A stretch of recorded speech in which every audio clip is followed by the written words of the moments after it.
Posiblemente al reiniciar después de un largo break, podríamos pensar, bueno, vamos a hablar sobre la experiencia que cada uno de nosotros ha vivido, los cuales son muchas, variadas, algunas bastante críticas, quizás traumáticas, otras quizás no tanto, pero hemos sido inmersos en lo que hoy está pasando el mundo.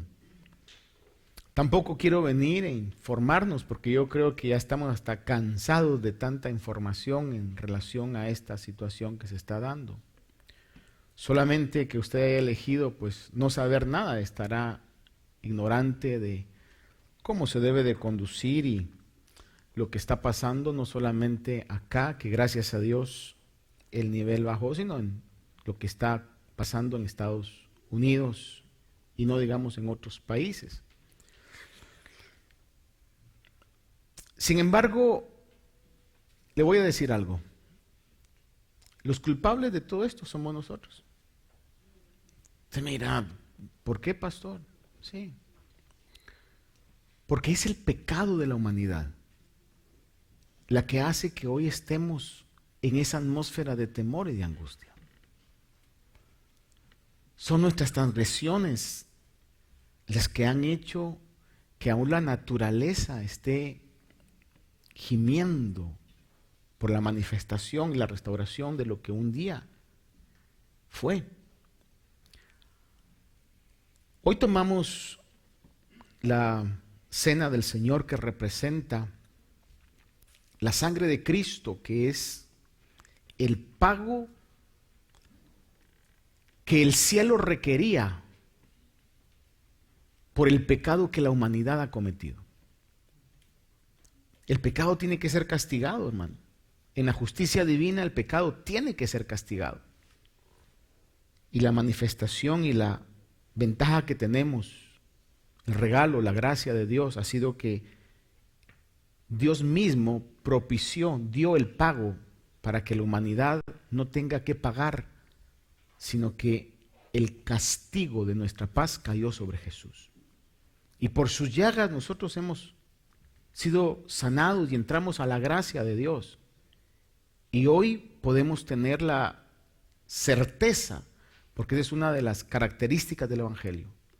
El genuino cristiano sabe que su futuro está asegurado. El genuino creyente sabe que su futuro está asegurado. Es una de las diferencias entre la religión y el verdadero evangelio.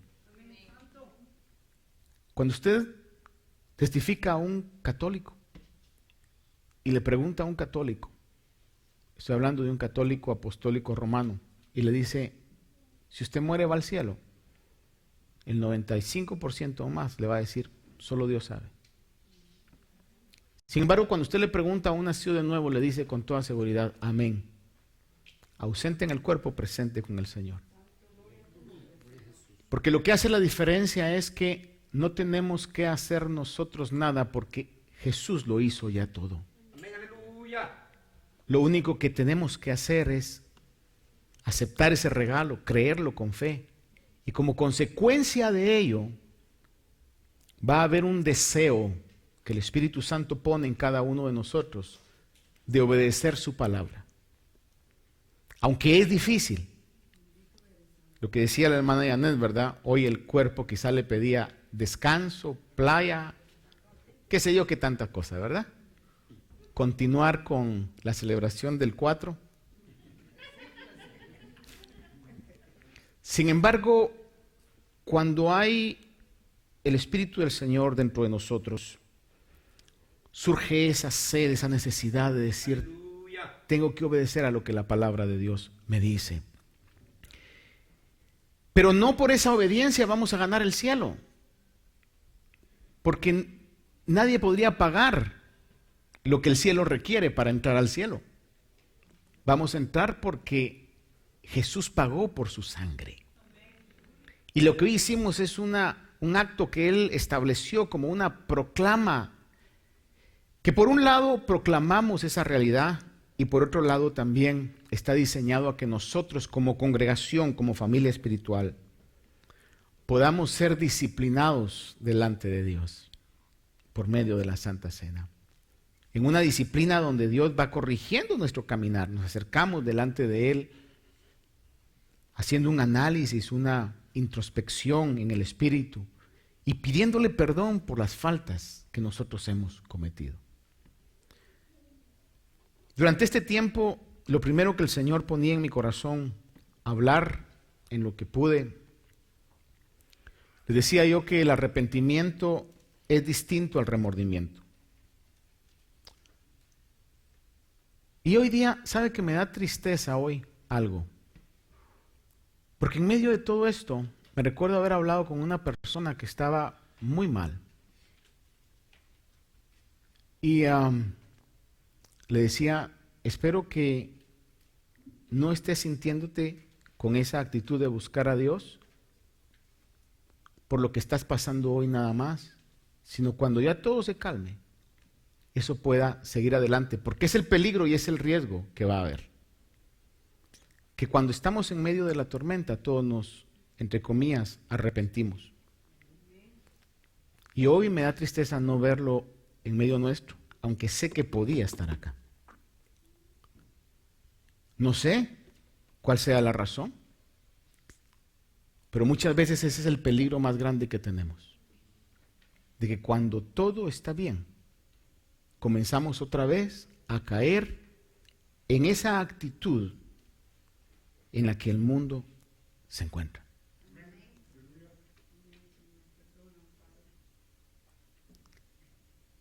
El precio lo pagó el Señor. Jamás nosotros podríamos pagar el precio. Lo mínimo que podemos hacer es el resto de nuestros días. A mí ya me quedan pocos, hermano. A usted le quedan muchos. Que le voy a confesar algo.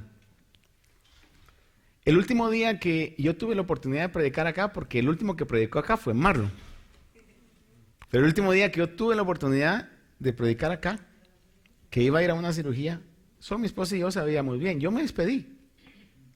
Hasta dejé instrucciones, porque había una situación de riesgo en que no podía salir de esa cirugía, por sencilla que pareciera.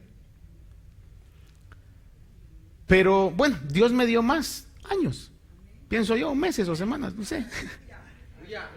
El punto es que yo he hecho un compromiso con Dios. De aquí en adelante le he dicho, Señor, se moleste quien se moleste, se enoje quien se enoje, but I will be a straight shooter.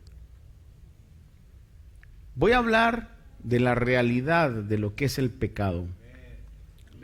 Voy a hablar de la realidad de lo que cosechamos con el pecado. Voy a hablar de la realidad por ser merecedor, inmerecedor o receptor de la misericordia de Dios. Quiero, Señor, pasar el resto de mis días tratando de ser obediente a tu Espíritu Santo. No porque eso me vaya a ganar el cielo, sino porque le debemos tanto a Dios por lo que ha hecho y por lo que nos va a dar, hermano, que es lo mínimo que podemos hacer. Y Dios siempre va a honrar a aquellos que le honren. Dios siempre va a honrar a aquellos que le honren. Ahora, hoy no le quiero predicar, le he leído versículos.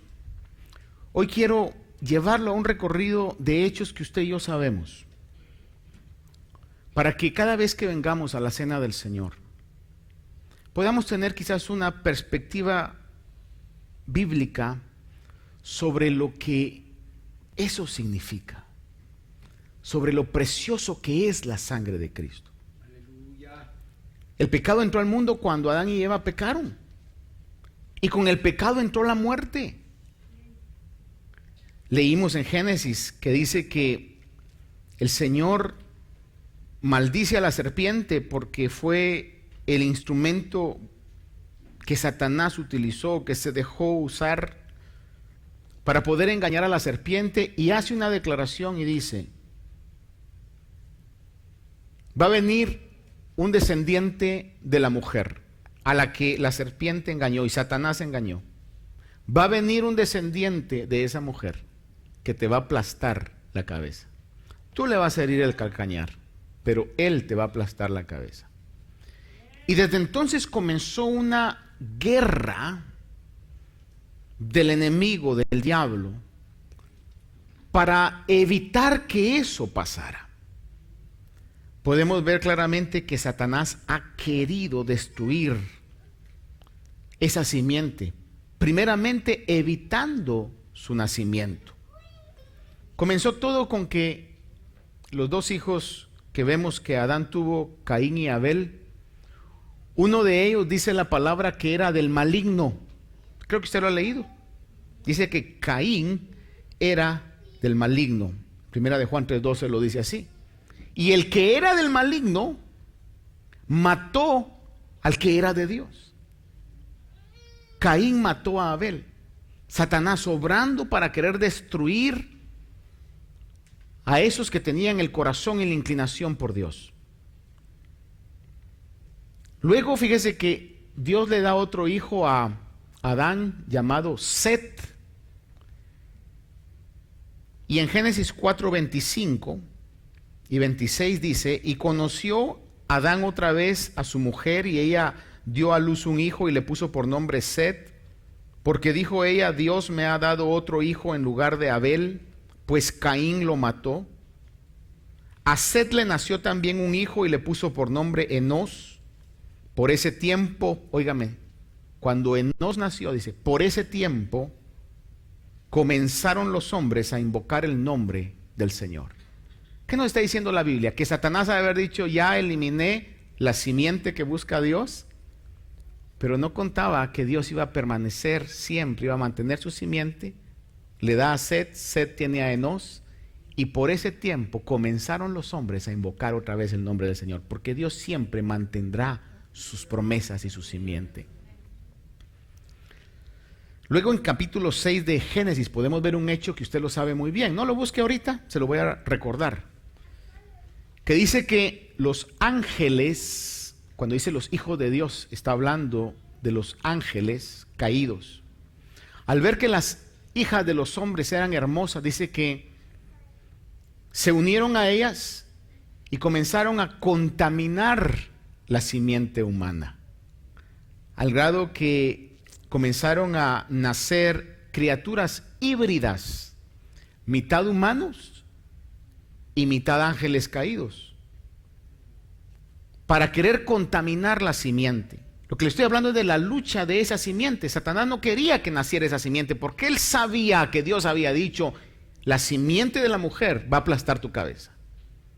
Comenzó a querer matar, comenzó a querer contaminar la descendencia, al grado que salieron criaturas irredimibles. ¿Qué quiere decir irredimible? Que era imposible redimirlas, porque Dios no redime a los ángeles. Comenzó a contaminarse esa simiente, al grado que el Señor se vio en la necesidad de enviar un diluvio, y en ese diluvio solamente Noé y su familia se salvaron. Era tan corrompida la humanidad, había llegado a tal corrupción, la simiente que había salido de los hombres de Caín y los otros. Y el Señor manda un diluvio, ahoga a todos, solamente se salvó Noé y su familia, porque solo Noé halló gracia. Y el diluvio destruye a toda la humanidad existente, solo se salva Noé y su familia, que era el hilo que representaba la simiente que iba a honrar a Dios. Luego en Éxodo capítulo 1, le recuerdo que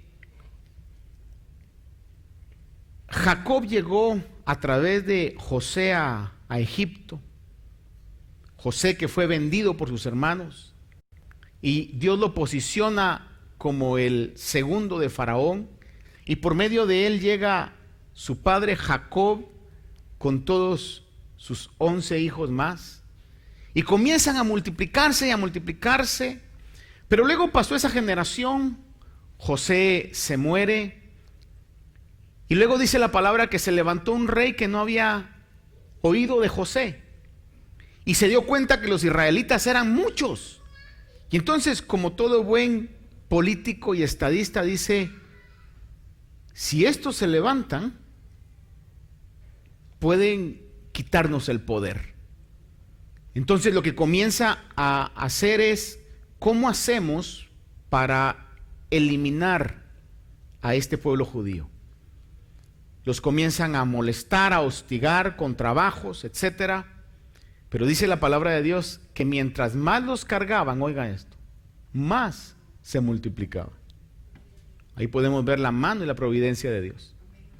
Al grado que entonces este rey llama a las enfermeras o a las parteras y les dice: ustedes que atienden a las mujeres judías, les ordeno que cada vez que nazca un niño, no estaba preocupado por las niñas porque la situación era de las que uno sabía que era un niño varón. Dice: cuando nazca un niño, ustedes al nada más nacer lo matan y dicen: nació muerto.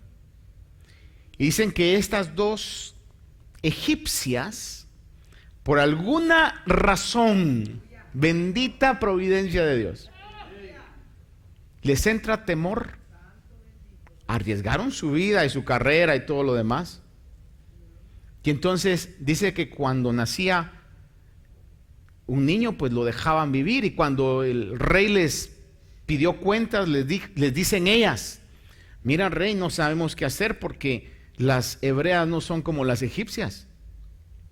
Las hebreas comienzan a decir que necesitan ayuda y cuando llegamos ya ha nacido el muchachito.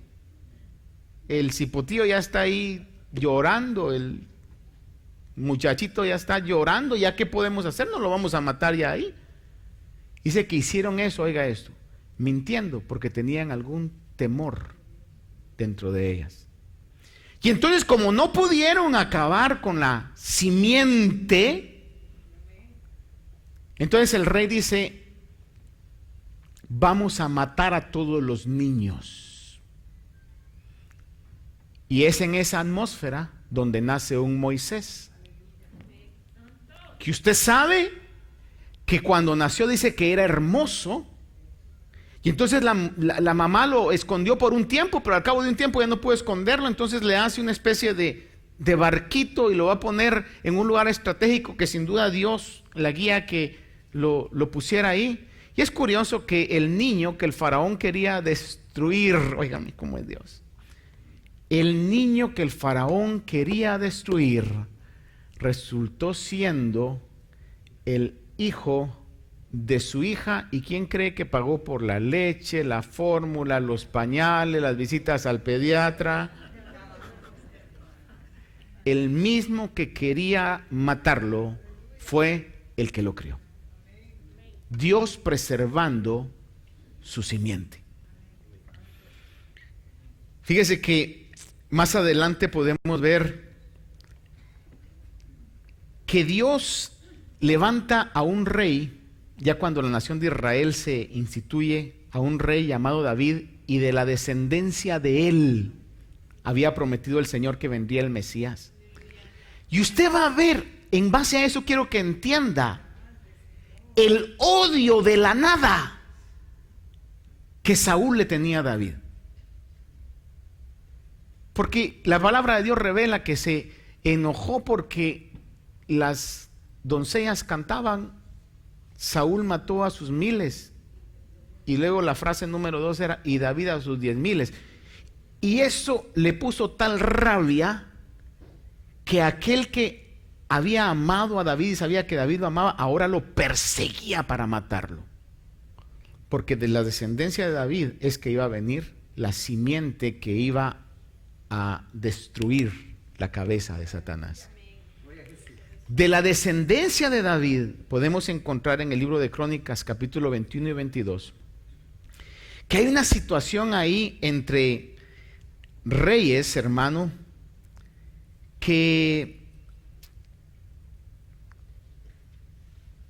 se habla de un rey Joram que dice que mató a todos sus hermanos, y luego de la descendencia de este hombre queda reducido solamente a un niño que se llamaba Joás, que tuvo que estar escondido por 6 años por miedo a que lo mataran. Dios preservando siempre la línea davídica de la descendencia del Mesías. Podía estar eso pendiendo de un hilo, pero Dios, aunque sea un hilo, mantiene sus promesas, hermano. Luego de eso podemos ver, hermano, en el libro de Esther. A ver, levanten la mano todos aquellos que han leído el libro de Esther. Es una historia maravillosa, hermano. Cuando usted mira la historia de Esther, se da cuenta que dice la Biblia que Mardoqueo, que era primo de Esther, había llegado con aquellos que habían salido de Israel y habían llegado cautivos a Babilonia. Y obviamente estando él en Babilonia, curiosamente, oiga esto, un día él está por el palacio y oye que hay un par de individuos que quieren hacerle daño al rey. Y entonces él viene y se lo manda a avisar al rey, y era cierto, mataron a esos individuos y el asunto quedó así, le hizo un favor al rey. Pero luego, ¿sabe usted la historia, los que han leído ese libro? Que la reina es sustituida por una extraña llamada Esther, que era judía, pero que no había dicho que era judía. Y luego entonces, el tiempo pasa y se levanta un hombre que era como el segundo del rey, llamado Amán. Y este Mardoqueo, que le había hecho el favor al rey de salvarle la vida, no honraba a Amán como todo mundo lo honraba. Y Amán entonces se enoja con él. Todo mundo se inclinaba delante de él, menos Mardoqueo. Y entonces este hombre Amán tiene tal odio por Mardoqueo. Pero mire esto, no solamente él quería destruir a Mardoqueo, sino si usted lee el libro, se va a dar cuenta que dice que no le era suficiente satisfacer su cólera con matar a Mardoqueo, sino lo que él quería era matar a todo el pueblo de Mardoqueo. ¿No se le dice usted que Satanás ha estado siempre en contra de la descendencia? Y entonces hace un edicto, hermano, y lo firma el rey, lo sella el rey, para que el pueblo de Israel fuera exterminado. Y ahí es donde entonces entra en acción Esther, cuando Mardoqueo llega y le dice: reina Esther, estamos en un grave problema, quieren destruirnos. Y obviamente Esther, como toda buena humana, ya se había acomodado a los lujos, a los buenos tratos, ya se había acomodado a no ir al culto. Entonces Esther viene y Esther dice: mira, pero yo soy la reina. Y entonces su primo le dice: solo te recuerdo, Esther, que eres judía y que el decreto va parejo. Y si nos van a matar a todos, ten la certeza que tú también te vas a ir. Y pues así a las buenas cualquiera entiende, ¿verdad? Entonces Esther dice: pónganse en oración, pónganse en ayuno conmigo, y yo me voy a presentar delante del rey. Y pídanle a Dios que me dé gracia, porque si no me da gracia, hasta ahí llegué. Llega delante del rey y haya gracia delante del rey. Y le dice al rey: reina, ¿qué quieres? Hasta la mitad del reino te doy. Y Esther, en la sabiduría que el Señor le estaba dando y en el consejo de su primo, le dice: te invito a un banquete, te invito a una cena en mis aposentos. Y quiero que vaya contigo Amán, el que odiaba al pueblo judío. Y llegan, comen, beben, tienen un buen tiempo, y le dice: ¿qué quieres que haga? Y le dice: rey, mira, permíteme, mañana te digo, pero ven mañana otra vez. La pasamos tan bien que me gustaría que se repitiera. Y Amán también que venga. Llega el otro día y en esa noche entonces sucede algo interesante. Porque en esa noche entonces está Amán con su familia y llega inflando el pecho, hermano, diciendo: solo el rey, yo y la reina. ¿Cómo les quedó el ojo a todos ustedes? Nadie más, solo el rey, yo y la reina, y los protagonistas de esto en los aposentos de la reina. Está, hermano, con su familia y sus amigos, enorgullecido de su posición, pero en medio de eso surge el odio que tiene. Dice, lo que me da cólera es realmente que ese judío Mardoqueo todavía sigue con esa actitud en contra mía.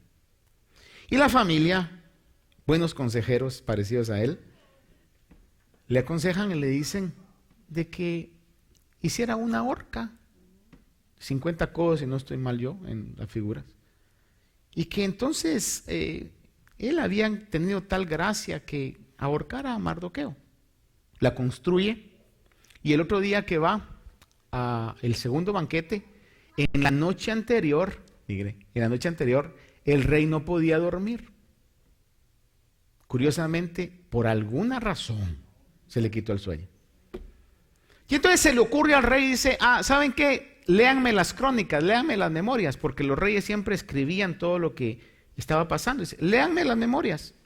Y comenzaron a leerle las memorias y le dijeron, en tal y tal mes, pues 2 eunucos querían quitarte la vida, y esto lo oyó Mardoqueo y transmitió la información y pues te libró la vida. Entonces el rey dice, ¿de veras?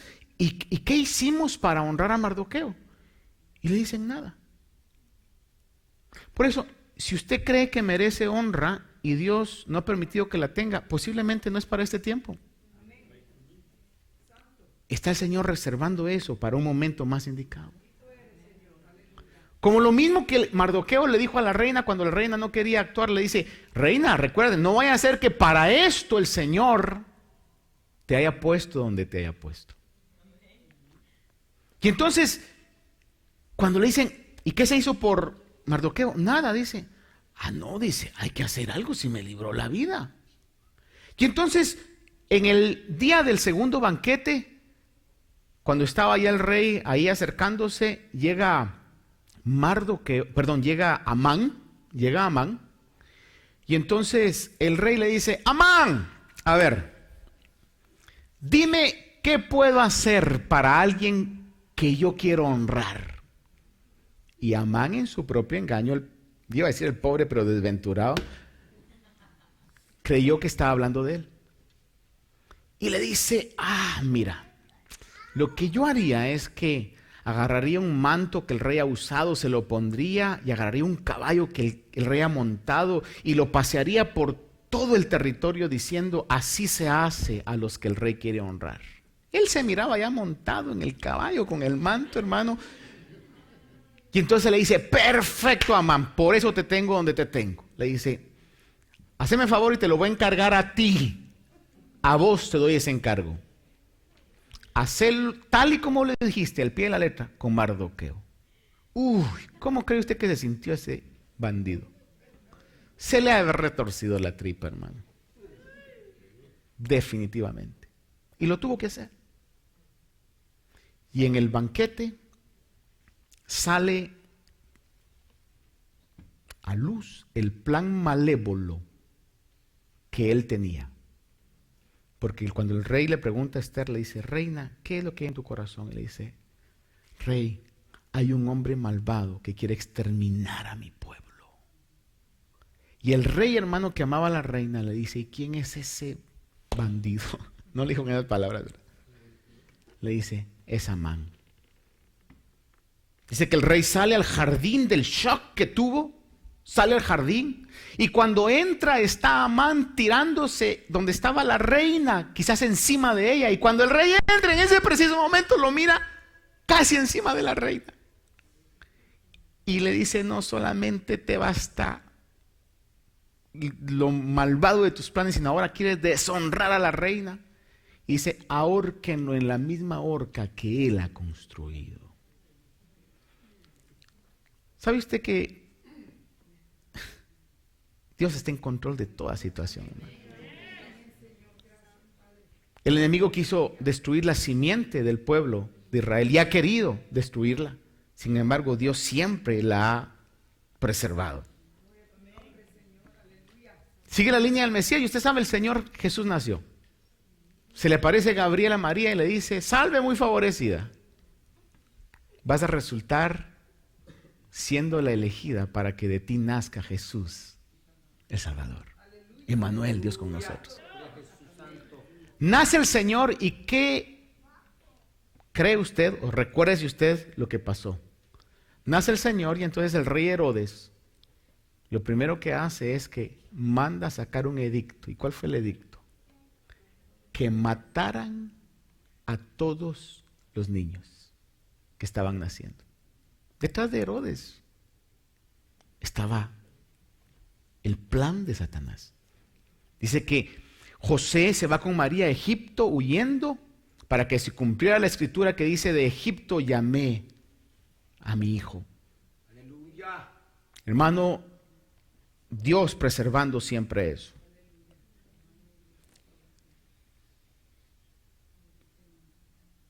Satanás siempre ha tratado de que no se cumpliera el plan de la redención. Aún en el ministerio del Señor Jesús, usted va a ver que a lo menos en una oportunidad, dice la palabra en el libro de Lucas, que quisieron despeñarlo, quisieron matarlo, cuando él, que solamente había hecho bien, que había sanado, que había libertado, que les había dado alimento, dice que querían despeñarlo. Luego hubo siempre la intención de matarlo. Aún, por ejemplo, podemos leer cuando el Señor resucitó a Lázaro, Juan 11:53 dice: así que desde ese día planearon entre sí para matarle. Está hablando de Jesús. Marcos 14:1 dice: faltaban 2 días para la Pascua y para la fiesta de los panes sin levadura, y los principales sacerdotes y los escribas buscaban cómo prenderle con engaño para matarle. Aún Satanás incitó a Pedro en el ministerio para evitar que el Señor fuera a la cruz. En el huerto del Getsemaní dice la palabra que estaba en gran agonía, pero en medio de esa gran agonía el Señor rinde su voluntad y le dice: pero no sea hecha mi voluntad, sino tu voluntad. Y al final entonces, pagando testigos falsos, usted sabe la historia. Los fariseos pagando testigos falsos, comprando su testimonio, testifican en contra de Jesús. Cuando el mismo Pilato dice: yo no miro nada malo en este hombre, comienzan a gritar: crucifícale, crucifícale, y lo crucifica. Hechos 2:22 dice, el apóstol Pedro en su primer mensaje dice: varones israelitas, escuchad estas palabras. Jesús el Nazareno, varón confirmado por Dios entre todos vosotros con milagros, prodigios, señales que Dios hizo en medio de vuestro, a través de él, tal como vosotros mismos sabéis, a este entregado. Ahora esa es la gran diferencia. No lo mataron, él entregó su vida. Dice que entregado por el plan predeterminado por Dios y el previo conocimiento de Dios, clavasteis en una cruz por manos de impíos y le matasteis, a quien Dios resucitó. Ahora mire esto: a quien Dios resucitó, poniendo fin a la agonía de la muerte. Hasta ahí llegó el poder de la muerte. Dice: porque no era posible que él quedara bajo el dominio de ella. Llega a la cruz, seguro que llegó. Y en la cruz, en Juan 19:30 dice: entonces Jesús, cuando hubo tomado vinagre, dijo: consumado es. O como dice en inglés, it is finished. Toda esa batalla que se dio para que la cabeza de Satanás no fuera aplastada, hasta ahí llegó y el Señor ganó la batalla. A veces se ha dicho en una quizás mala adaptación de lo que la Escritura dice, que el diablo hizo fiesta en los infiernos. Sin embargo, si vemos bien la palabra de Dios, nos vamos a dar cuenta que el diablo nunca ha estado en el infierno. ¿Sabe dónde está el diablo? Teniendo acceso al trono de Dios, acusándonos a nosotros. La carta a los Hebreos así lo dice. ¿Que va a llegar al infierno? Sí, va a llegar al infierno. Y un ángel lo va a atar y lo va a enviar al infierno. Pero en ese momento, hermano, el diablo debe haber dicho, lo logré. Lo logré. Destruí a la simiente.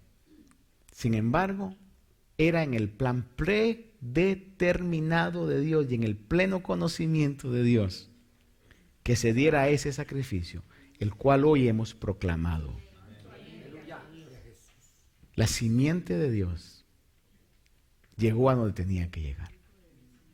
Cada vez que usted levante la copa otra vez, sepa que detrás de esa sangre que fue derramada, hubieron siglos de lucha para que no llegara. Pero hasta este punto, como siempre ha pasado, Dios cumple y cumplirá sus promesas y Dios siempre está en control de todo. Podemos darle un aplauso al Señor esta mañana. Él siempre está y estará en control de todas las cosas. Por esa razón, hermanos amados, no hay que tener temor, no hay que tener angustia. No temeremos. Y el precio de nuestra vida eterna está asegurado. Y por eso leímos al final cuando dice, mas ahora Cristo ha resucitado. ¿Se quedó en la tumba? No, resucitó. Ahora Cristo ha resucitado entre los muertos, primicias de los que durmieron, porque ya que la muerte entró en un hombre, ese trágico día, cuando se perdió la belleza del Edén, cuando la imagen de Dios comenzó a denigrarse, a degenerarse. Hermanos amados, los días que están adelante no son buenos. Lamento decirle eso, pero es una realidad. Los días que están por delante no son buenos. Vamos a tener dos opciones: adaptarnos a lo que el mundo cree a costo de nuestra vida eterna, o estar cimentados en la fe y creer en el Dios que es poderoso para hacer todas las cosas como lo ha hecho durante todo el tiempo. Vienen tiempos difíciles, hermanos. Lo que hoy estamos pasando y hemos pasado en su etapa más crítica, quizás al menos en Nueva York, es solamente un aviso que el Señor nos ha permitido tener. ¿Qué habrá en nosotros? ¿Un genuino arrepentimiento o un simple remordimiento? ¿Qué habrá en nosotros? Ojalá que en todos nosotros haya un genuino arrepentimiento y corrijamos nuestro caminar. Buen Dios, esta mañana te agradezco, Señor, por toda tu bondad, tu cuidado y tu misericordia. Te agradezco porque nos has guardado, has extendido tu mano, Señor. Yo sé que muchos de los que aquí estamos presentes, su cuerpo fue tocado, Señor, por esta situación que vivimos, pero tú extendiste tu misericordia. Y a todos y cada uno de nosotros, hoy nos das la oportunidad de poder disponer nuestro corazón a que nuestra vida pueda estar enfocada a ti, Señor. Dios, yo te ruego y yo te suplico que lo que hemos oído del sufrimiento y lo que estamos oyendo que está pasando pueda remover nuestro espíritu, pueda avivar el fuego en nuestras vidas, Señor, para que de ninguna manera nos adaptemos a este mundo, Señor. Danos el espíritu de compasión, Señor, para que con ternura podamos corregir a aquellos que están desviados. Pero a la misma vez, danos, Señor, el espíritu de valor para poder hablar esa verdad en un espíritu de amor, Señor. Perdónanos, Señor, si ha habido vergüenza por dar a conocer nuestra fe. Y ayúdanos, Señor amado, que de aquí en adelante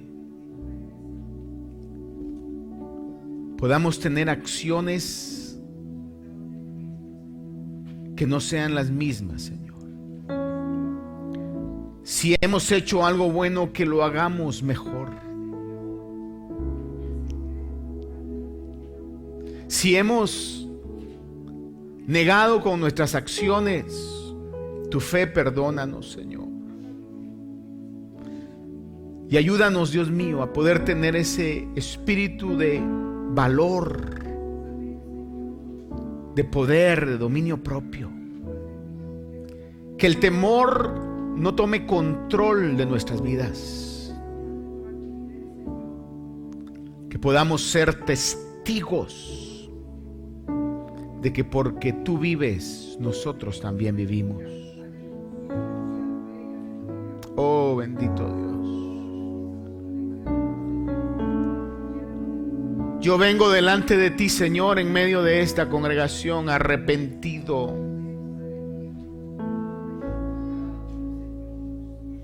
Yo vengo delante de ti, Señor, agradeciéndote porque tu misericordia ha estado sobre nuestras vidas. Tu misericordia ha estado sobre mi vida.